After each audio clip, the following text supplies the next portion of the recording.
Assalamualaikum warahmatullahi wabarakatuh dan selamat sejahtera. Okey, pada hari ini kita akan sambung semula pembelajaran kita di bawah tajuk uh, penghasilan projek untuk mata pelajaran RBT. Okey, jadi di bawah tajuk penghasilan projek kita ada satu tajuk kecil iaitu sistem asas elektromekanikal. Okey. Okey, objektif pembelajaran kita pada hari ini di mana di akhir pengajaran dan pembelajaran kita, cikgu harap agar kamu dapat membanding beza sistem asas elektromekanikal, iaitu yang pertama motor dan gear, dua motor takal dan juga tali sawat, serta yang ketiga motor gegancu dan juga rantai. Okey, sebelum kita pergi dengan lebih mendalam, kita lihat dan kita kena pasti dulu apakah itu elektromekanikal. Okey, elektromekanikal ini ialah gabungan antara elektronik dan juga mekanikal membentuk elektromekanikal. Okey, elektronik ini merupakan uh, komponen-komponen seperti bateri, suis, wire, pemegang bateri dan sebagainya. Okey, mekanikal ini merupakan komponen-komponen yang meliputi motor, tali sawat, takal, gear gegancu dan juga rantai. Okey. Asas elektromekanikal terdiri daripada tiga sistem pergerakan. Tiga sistem pergerakan ini yang kamu kena pasti dan juga kamu kena ingat dan juga banding beza antara ketiga-tiga sistem ini. Okey, yang pertama iaitu sistem yang melibatkan motor dan juga gear. Okey, sistem yang melibatkan motor dan juga gear. Okey, ini ialah motor, manakala ini ialah gear. Okey, yang kedua ialah sistem yang melibatkan motor, takal dan juga tali sawat. Okey, motor, takal dan juga tali sawat. Okey, dan yang ketiga adalah motor, gegancu dan juga rantai. Okey, motor, gegancu dan juga rantai. Okey, kalau kamu tengok ketiga-tiga sistem ini menggunakan motor sebagai komponen utama. Kenapa menggunakan motor? Kerana ia digunakan untuk menggerakkan sistem tersebutlah. Okey, kita lihat dahulu. Okey, daripada ketiga-tiga jenis tadi, cikgu perkenalkan kepada kamu contoh produk yang menggunakan motor dan juga gear. Okey, yang pertama ialah mesin kisar ABC ni. Okey, mesin kisar ABC ni. Kalau kamu pergi ke kedai mamak dan sebagainya, ke kedai ABC dan sebagainya, dia gunakan mesin ni untuk mengisar kan. Okey, yang kedua yang menggunakan motor dan gear ialah kereta mainan. Okey, ketiga ialah kipas, kipas kat rumah kamu tu kan. Okey, yang keempat ialah alat pengisar ni. Okey, alat pengisar yang digunakan untuk mengisar bawang. Okey, yang digunakan untuk mengisar buah-buahan seperti tembikai, oren dan sebagainya. Okey, ini menggunakan motor dan gear. Okey, yang kedua ialah contoh produk yang menggunakan motor, takal dan juga tali sawat. Okey, yang pertama ialah kren. Okey, kren ni kalau kamu perhatikan di tapak-tapak pembinaan digunakan kren ini untuk mengangkat bahan-bahan yang berat daripada aras bawah ke aras yang tinggi lah. Okey, manakala yang kedua ialah palang keselamatan. Okey, palang keselamatan kalau kamu perhatikan di tol menggunakan palang keselamatan ni lah, ataupun di taman-taman perumahan yang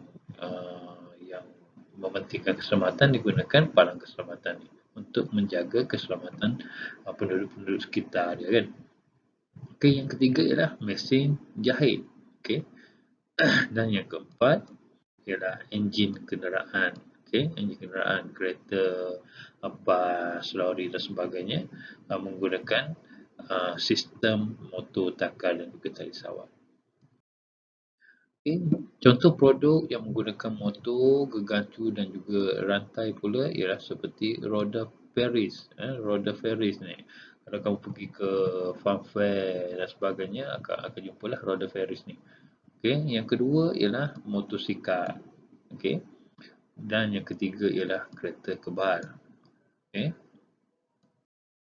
Baik. Kita kenali dulu apakah komponen dan fungsi setiap komponen tersebut dalam sistem asas elektromekanikal ni. Yang pertama ialah motor. Okey. Motor ni digunakan untuk menukar tenaga elektrik kepada tenaga kinetik. Tenaga elektrik dibekalkan, kemudian apabila tenaga elektrik dibekalkan, motor ini akan bergerak membentuk tenaga kinetik. Okay.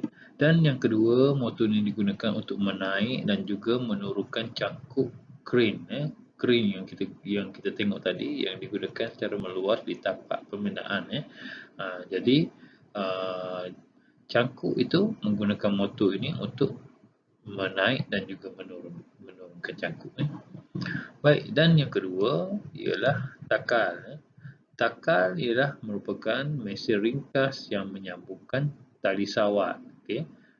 Kalau kamu tengok ada gelung, ada macam ruang dekat sini yang digunakan untuk meletakkan ataupun menyambungkan tali sawat kat sini lah. Okey, yang ketiga ialah tali sawat. Okey, tali sawat digunakan untuk menghubung dan juga memindahkan tenaga kinetik dari takal pemacu ke takal dipacu. Okey, ada dua jenis takal digunakan, iaitu takal pemacu dan juga takal dipacu. Okey. Komponen yang ketiga ialah komponen yang keempat ialah gear. Okey. Gear ini nampak yang bergerigi macam ni, gear. Gear ini berfungsi untuk mengurang dan juga menambahkan kelajuan serta memindah tenaga putaran syaft pada sudut tertentu. Okey, dan yang kelima ialah rantai. Rantai digunakan untuk menghubung dan memindahkan pergerakan gear pemacu ke gear dipacu. Baik, dan yang terakhir ialah gegancu. Gegancu digunakan untuk memindahkan kuasa pergerakan motor. Alright. Okey, komponen seterusnya ialah bateri. Bateri digunakan untuk membekalkan tenaga elektrik. Okey, tenaga elektrik kepada bahan ataupun produk lah. Okey, yang kedua ialah suis dua kutub dua arah. Okey, dua kutub dua arah yang digunakan untuk menyambung dan memutuskan litas secara putaran hadapan dan songsang. Okey, jadi apabila kamu alihkan ke ke sebelah on, dia akan menyambung lah. Kemudian off, dia akan memutuskan litar tersebut. Okey, jadi apabila putus litar, maksudnya tiada arus yang mengalir lah, tiada elektrik yang mengalir lah. Okey, komponen yang seterusnya ialah pemegang bateri. Pemegang bateri ini digunakan untuk memegang bateri ataupun meletakkan bateri ini.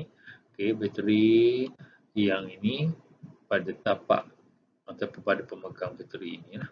Okey. Baik, dan yang keempat ialah wayar yang digunakan untuk mengalirkan arus. Okey, arus apa? Arus elektrik. Arus elektrik. Okey. Jadi dia digunakan bersama dengan suis ni lah. Okey. Jadi apabila suis ni dibuka ataupun on, dia akan bersambung, maka adalah arus elektrik. Manakala kalau suis ni ditutup, jadi arus akan terputus. Maksudnya tiada arus yang mengalir melalui wayar yang kita gunakan nanti. Baik. Okey, sekian dahulu pembelajaran kita pada hari ini. Okey. Cikgu akan berikan kamu nota untuk kamu salin dan satu latihan yang perlu kamu jawab. Okey. Sila hantar nota yang kamu salin dan juga latihan yang telah kamu jawab ke grup Telegram yang telah cikgu bentuk. Okey. Sekian saja untuk hari ini. Okey, semoga berjumpa lagi pada minggu hadapan dalam kelas online.